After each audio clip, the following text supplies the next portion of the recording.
In July 1969, 12 men became legends. But there is a version of history, buried in declassified memos and NASA meeting transcripts, where Apollo 11 never launches. Not because the Soviets beat us, not because the rocket fails, because NASA engineers in a government conference room in Virginia almost tore each other apart. When Kennedy committed America to the moon in 1962, he handed NASA a mission so enormous that nobody actually agreed on how to do it. The rocket? Debated. The fuel? Contested. The navigation approach?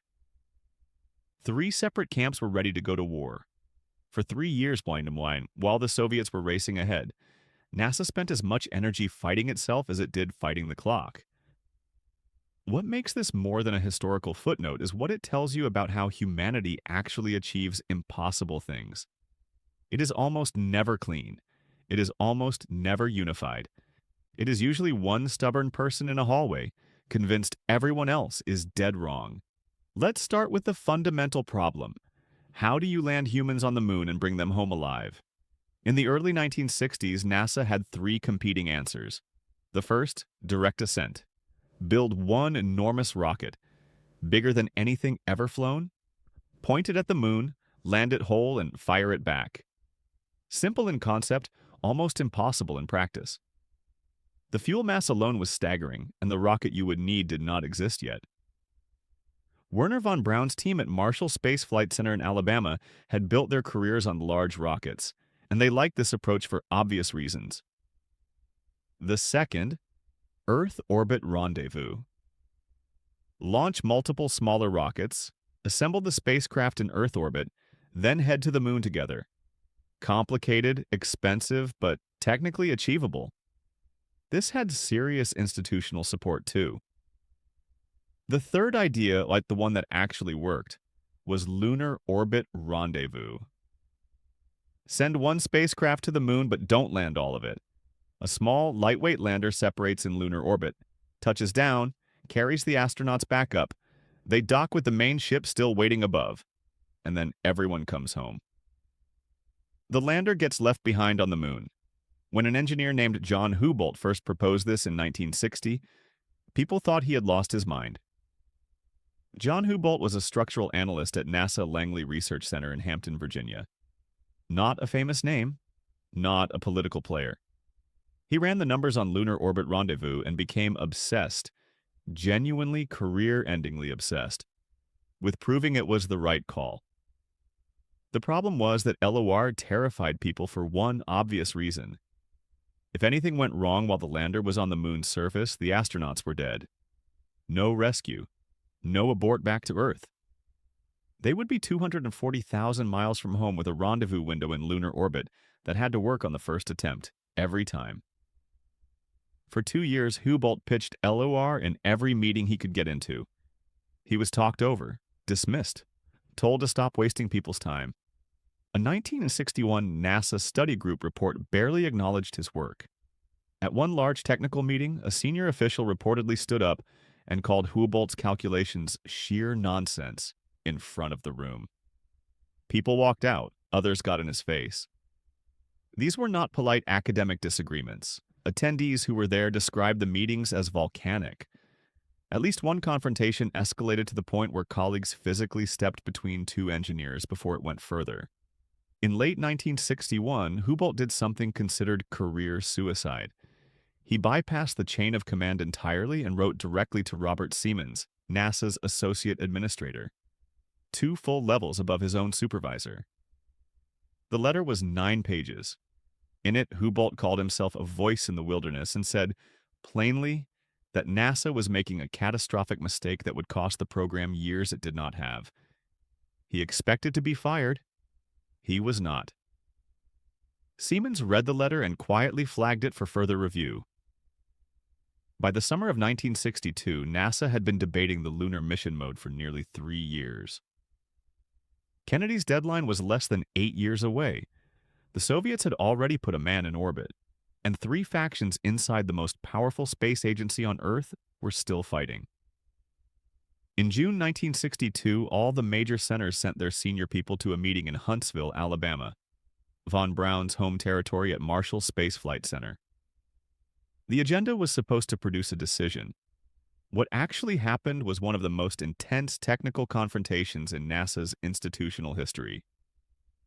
Von Braun's team arrived still favoring Earth Orbit Rendezvous. Houston was split. Houbolt's supporters pushed LOR. The arguments looped. Engineers who had worked side by side for years were barely making eye contact. At one point, a senior engineer shoved a stack of papers across a conference table hard enough that the room went quiet. Then something nobody expected. At the end of the meeting, Wernher von Braun, the most famous rocket man in the world, the man with the most institutional weight in the entire room, stood up and announced that he had changed his position. He was backing Lunar Orbit Rendezvous. He did not just announce it, he walked through the math publicly and methodically in front of the same people who had been arguing against him for months. It was not a political concession. It was a genuine reversal based on what the data actually showed, and because of who he was, it broke the deadlock. 2 months later, in July 1962, NASA officially selected Lunar Orbit Rendezvous as the mission mode for Apollo. The mode decision did not end the internal wars. It just moved them to different rooms. There were heated arguments about navigation between MIT, who built the onboard guidance computer, and astronauts who had serious doubts about trusting their lives to software they could not override cleanly.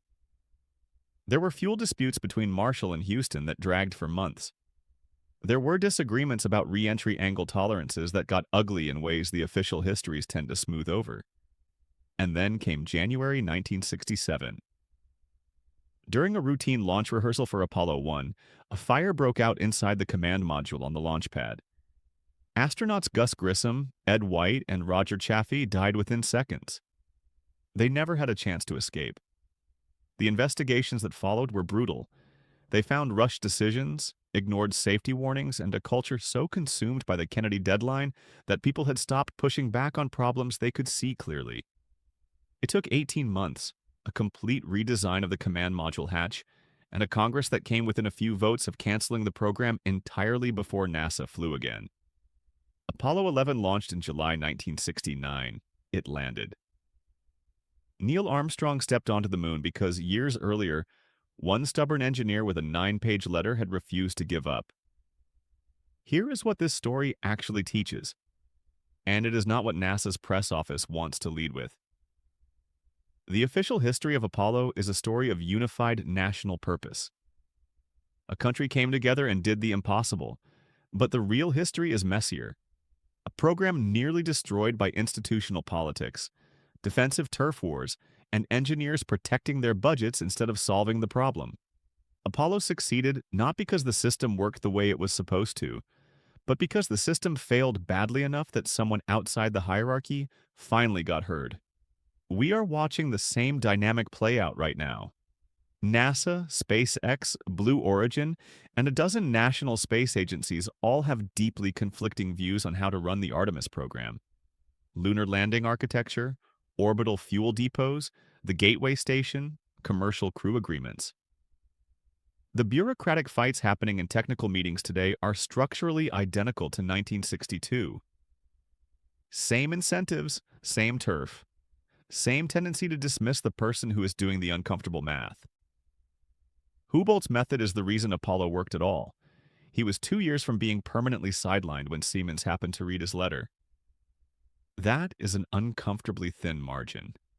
It makes you wonder what the equivalent letter is right now, the one sitting in someone's inbox, from someone nobody wants to promote, about an approach nobody wants to deal with, and whether anyone is reading it.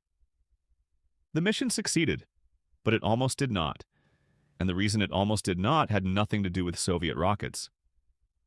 Apollo 11 nearly never happened, not because of the Soviets, not because of bad technology, but because NASA almost collapsed under its own disagreements. One engineer's refusal to stop talking changed the shape of history. That is not the story we usually tell, and that is exactly why it matters. If this kind of history is your thing, subscribe. There is a lot more where this came from. And next up, the Soviet side of the space race, and the engineer the Kremlin quietly blamed when they lost.